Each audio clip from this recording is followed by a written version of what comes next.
Hello everybody, a warm welcome back to True to Form with myself, Sam Turner. Before we get involved in this week's podcast, I'd just like to send out my heartfelt thoughts and prayers to Mikey O'Sullivan and his family and his loved ones. I think we're all aware of the incident at Thurles last Thursday, and we just really wish Mikey the best going forward. Right, on to this week's pod then, and starting off with the ante-post view, where I've got a couple of selections for you in the National Hunt Chase, the closing race on the first day of the Cheltenham Festival. We then go to Ireland for three horses that I believe are untapped potential. They certainly represent untapped potential going forward. A couple of very well handicapped horses there, and also a juvenile to follow for the weeks and months to come. I'll then switch to a couple of tracker horses for the True to Form tracker fans. A couple of horses that I saw run in handicap hurdles over the weekend, one at Warwick, one at Newbury. They should pay to follow. Very impressed with those on the data. And then we'll wind up with a look at the Haydock Grand National trial on Saturday and also any other business. Ascot stage a really good meeting, and there's some good support cards as well. So without further ado, let's get on with our ante-post selections for this week. So the ante-post view this week looks at the National Hunt Chase as the final race on the card on the first day of the Cheltenham Festival, 3 mile 6 race. Open, of course, to professionals now, and now a handicap as well. So a couple of selections which I've had on my mind for this race for most of the winter, really. Starting off with Haydock and Ascot, who we saw run at Newbury on Saturday, ran a perfectly creditable third in a handicap hurdle, run at a good pace as well. It was a good gallop, and he was going on at the line. Was not really a sufficient enough stamina test for him, really, which no great surprise given he's been running in staying chases for much of the year. Obviously lightly raced over fences, and they've done their best to protect his handicap mark as well, but of course running him in that handicap hurdle at Newbury, a nice tee up for him. Hopefully his mark of 135 will remain intact, and if we go back to his run before Christmas on the 14th of December in that novices chase there where he beat Transmission, it was a really fine effort on the data. He stepped up really from the Aintree performance the time before, clocked a race IQ jumping index of 8.7. He gained nearly 10 lengths on his field that day, and he clocked a really smart speed figure on the Andy Bates speed figures, which I use as well. So loads of positives with Haydock and Ascot. He's already been around Cheltenham. He won't mind the ground. He's a strong stayer, and he's from connections who've already won this race as well back in the day. So he's number one selection. And number two selection would be Transmission, who hunted him up and finished second that day. A horse that invariably finishes off his races strongly. So either this race or the Kim Muir look ideal targets for him, for me, at Cheltenham. I prefer if he went for the Kim Muir, this horse, because I think a bit more of a furious gallop might play to his strengths a little bit more. Likes to come from off the pace. As we've seen in recent times, that Kim Muir can fall apart on the second circuit. And I think if we were to get a good amateur for Transmission, I'd be very confident he'd run really well in that. But on the off chance, with the non-runner no bet concession, that he does come for the National Hunt Chase, I think he's definitely worth having a good look at. 8-1 with Sky Bet, 5 places. Obviously, he had his tee up in the Cleve. He finished last of 6 that day, but he wasn't disgraced by any stretch of the imagination. His jumping stats are invariably just about the same, 7.4, 7.3, 7.1. His last 3 chase starts. I think he's improved for going to Neil Mulholland.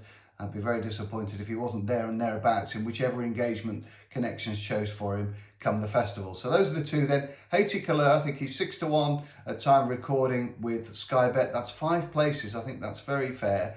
Non-runner no bet. And Transmission 8-1 with the same firm, 5 places again. Those would be my two for the National Hunt Chase. So which horses have I seen run in Ireland that look to have some untapped potential this week? Well, we'll start with Spilecki's Cross, who's a 6-year-old. He's just rated 82. He's an ex-Tom Mullins project. 0 from 9 under rules. It doesn't look a normal vehicle really for a successful punt later down the line, but I thought he ran really well on his handicap chase debut, his chasing debut in fact. This was at Fairyhouse last week on very heavy ground in a 2 mile 5 contest won by Corn of a Monday. Now, this was a really good performance. He was wide throughout under his conditional rider. He finished very strongly. He clocked the fastest closing sectional in the race, 58.38, according to the Race IQ data. He accrued 12 lengths on his rivals as well with his jumping, and he clocked 9.0 on the Race IQ jumping index. I thought that was a really good effort first time out on very heavy ground for a horse of basement ability really on what we've seen to date.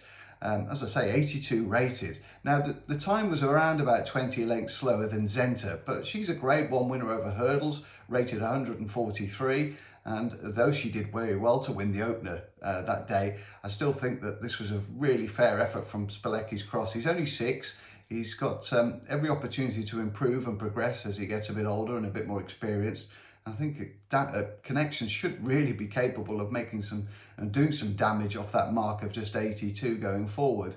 And I'll be interested to see where he lines up next. The second horse with a bit of untapped potential is Mercier, who's run 6 times over hurdles, including 4 starts in her native France. She won at Auteuil. She's now with Willie Mullins. She had a couple of starts for him. Didn't really achieve a great deal behind Hello Neighbour at Leopardstown over Christmas on Boxing Day. Finished 8th of 10th that day and didn't jump very well and lost legs at her hurdles. Maybe she's just taking a little bit of time to get acclimatised, but this was a much better effort. She chased home Bacchanalian, who's a horse with plenty of experience.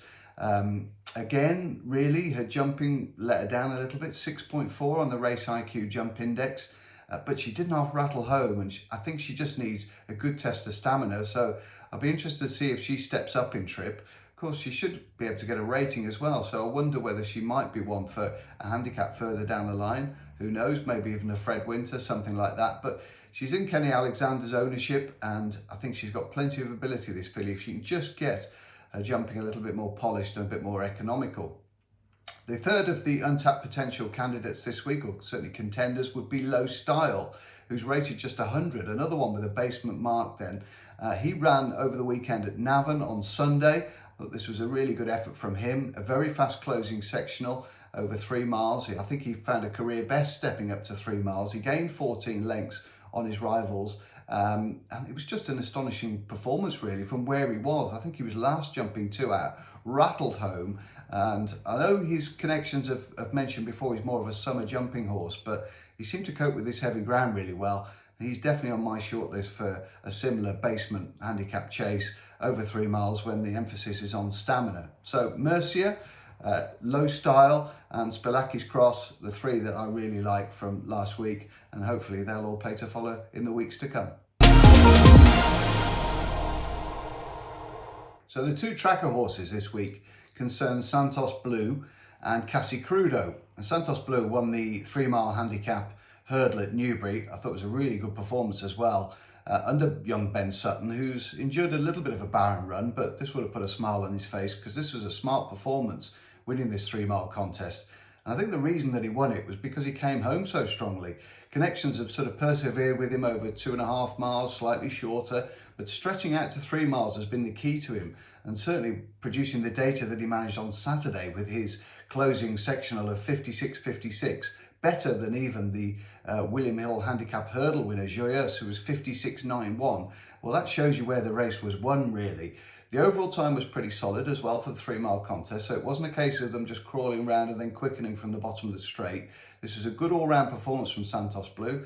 He jumped well, he gained a few lengths as well on his rivals, and he just strikes me as the type of horse that could go very well in a 3 mile handicap hurdle at Aintree perhaps. Yes, okay, he'll have a revised mark on the back of this, but I thought this was a really smart performance, and I think there's more to come from him over that extended trip.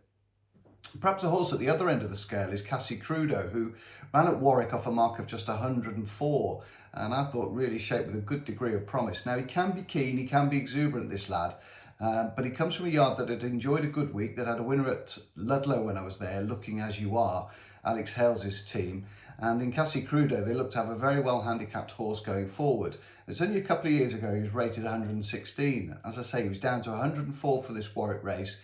He's had a 391-day break. He's had 2 runs since that break. He was only beaten a couple home on his comeback, and then he unseated early on his second start. So this was his first proper run of the year.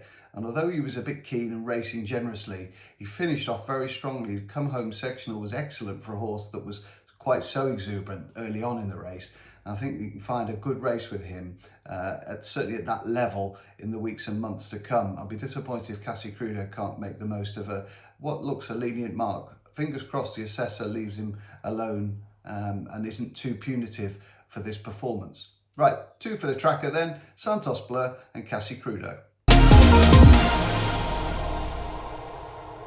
Let's turn our attention then to Saturday's action. Some really good cars to get our teeth into, not least at Wincanton, where we have the Kingwell Hurdle. Really interesting renewal of that race, with Burdett Road short to be favourite there at around about even money at time of recording.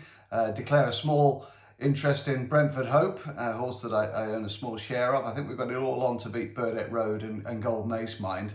I certainly think second or third, I'd be very happy with that as a part owner. He should enjoy the return to Wincanton. I think he jumped so well behind Constitution Hill, that gives me a bit of cause for encouragement. And if it's nice soft ground, I think he'll go well off the strong pace set by Burdett Road, but I just wonder whether he'll quite have the class to cope with those two horses ahead of him in the market. Elsewhere at Wincanton, in the 4:35, I like the claims here of Cops Hill Lad. Now, he's no star for Harry Derham, but he is a horse that can win races. I think he's been found a very fair opportunity here. Just thought he blew up last time at Doncaster.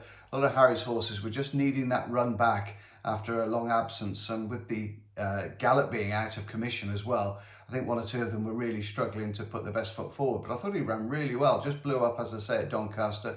Should be sharper for that, and he'd be one of my ideas of probably one of the best bets on the card at Wincanton in that 4:35. Quickly to Ascot there, another competitive card there. I could just see the one selection that I really liked, and that was Wellington Arch in the 1:15. He, of course, was second to Fingal Bridge at Market Raisin.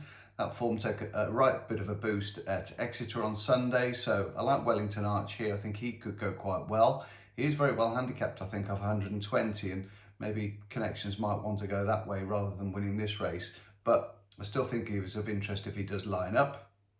Let's go off to Haydock then, and they're 12:55, probably one of the first selections on the card for me, Supremely West, who I was supremely impressed with when he managed to beat Magical Kid at Haydock last time. Now, he's gone up £10 for that performance, so it's a rather merciless appraisal by the handicapper of that performance, but he won with a degree of comfort that day. I thought he loved the soft ground, he loved Haydock, and he's a progressive horse going the right way, and even off 1:37, I think he can make his impact and his place felt there in that opening race at Haydock.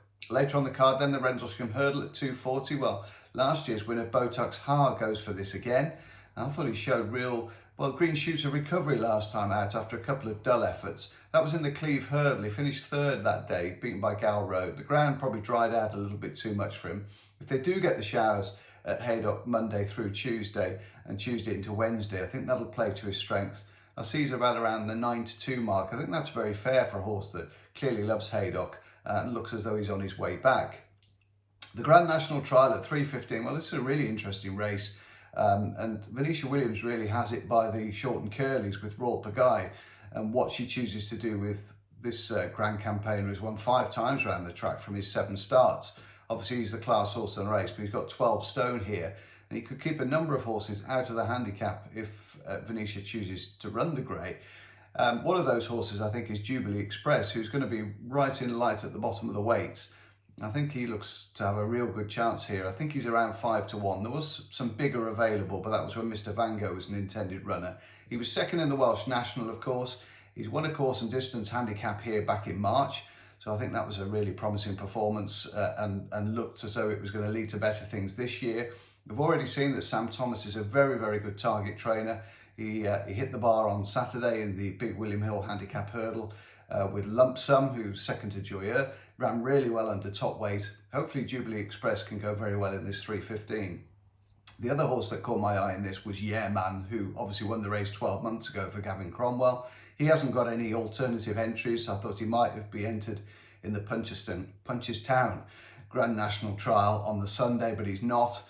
He's just entered in this race, so that perhaps is a statement of intent. So hopefully he might come here as well and form a bit of a dual-pronged attack on the race. So those would be my 2 picks. I think Jubilee Express and Yeah Man at 5-1 and 7-1 respectively. Right, thanks very much for watching again this week. Don't forget, any comments and questions, please add those to the YouTube page. I'll do my best to answer those. As I say, thanks very much for watching. Look forward to speaking to you next week. Bye for now.